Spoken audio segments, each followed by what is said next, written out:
in understanding how it is that practicing mindfulness can be helpful for our seeing things more clearly and being less reactive and more responsive, it can be very helpful to begin to tease apart an aspect of our day-to-day, moment-to-moment experience to the challenge and the obstacle that are present or that arise in a given circumstance.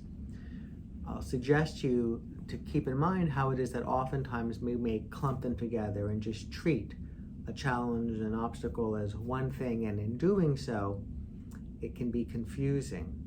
And teasing them apart can allow us to see where it is that mindfulness and being more mindfully aware can be very helpful. And also where it isn't going to be particularly, nor could it be particularly helpful. So let me now offer an example so that this might be a little bit less abstract. Let's say that I'm here sitting in this chair and I want to do a 12-minute mindfulness practice. As I begin to practice, people outside begin talking. Okay. It could also be that I'm giving a presentation, and so I'm not practicing mindfulness, but I'm delivering a presentation. And as I'm delivering the presentation, people off, like in the back or to the side, are talking to themselves. So a similar situation happening out there. When we think about challenges, oftentimes we're referring to something happening out there. It could be that the challenge is arising within our own interior experience, but we'll put that to the side for now. So people talking is something happening in the environment.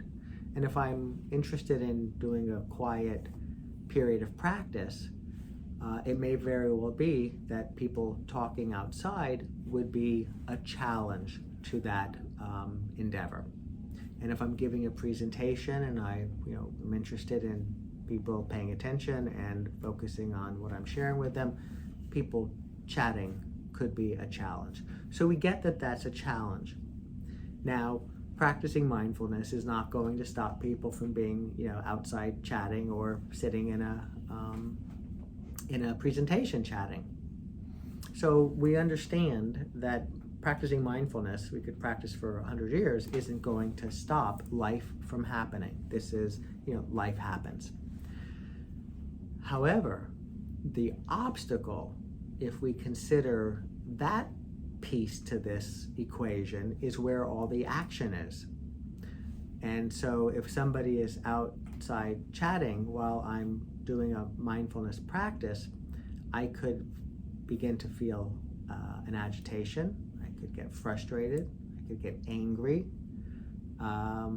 annoyed. My heart rate might go up. I might begin to feel tense in the body. I might have thoughts like, why can't they just be quiet, or whatever that may be.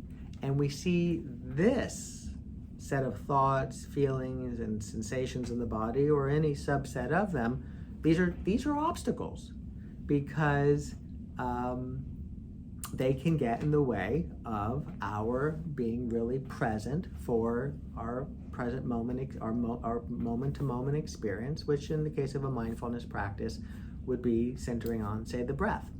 Or if I'm giving a presentation, to be mindfully aware and engaged would be to be connecting with people and staying focused and attentive. And if I'm constantly looking over in the corner, it's like, I can't believe those people are talking. They're ruining the experience for other people. It's so rude. And again, I could then begin to feel in my body a tightness and an agitation. And then I could have feelings like resentment and anger and frustration, etc. So the challenge is the thing that's happening, and it's sort of life. And it would be nice not to be resisting so much of what life brings our way.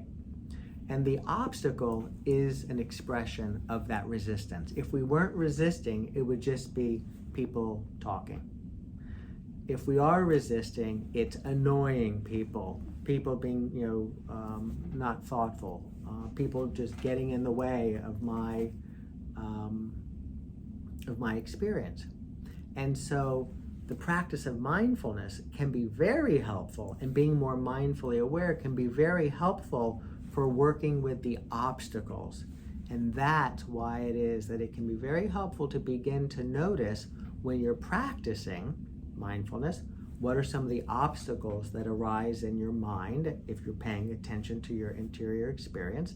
And when you're out and about and your snow globe starts shaking, life happens and we're resisting it, what are some of the obstacles? We tend to point the finger at the challenge and say that's the problem and that needs to be fixed. And sometimes, indeed, challenges can be worked with.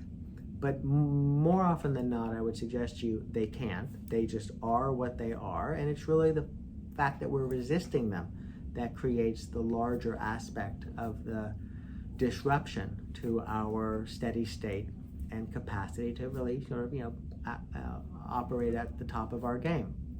So wouldn't it be interesting if we could have it where anger and frustration and resentment and agitation and these largely, we could say, the way I'm framing them, these agitated emotions or these unpleasant emotions, that they could have less hold on us, and we can begin to be more skillful with them.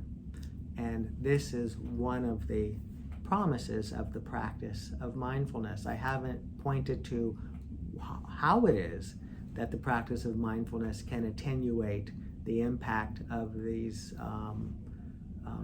challenging situations in terms of the obstacles that can arise. This is something to be explored directly as we practice and as we begin to see more clearly into the true nature of these various obstacles. Doesn't mean they're going to go away, doesn't mean that we're going to find perfect relief, but I genuinely believe that we'll find that they become less of an impact or have less bearing on us. They don't intrude as much in those moments. And in time, we could find that the things that we used to label as challenges just become another moment happening.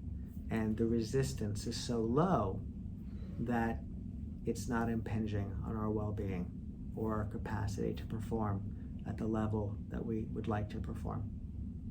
I hope you found this helpful. Wishing you well.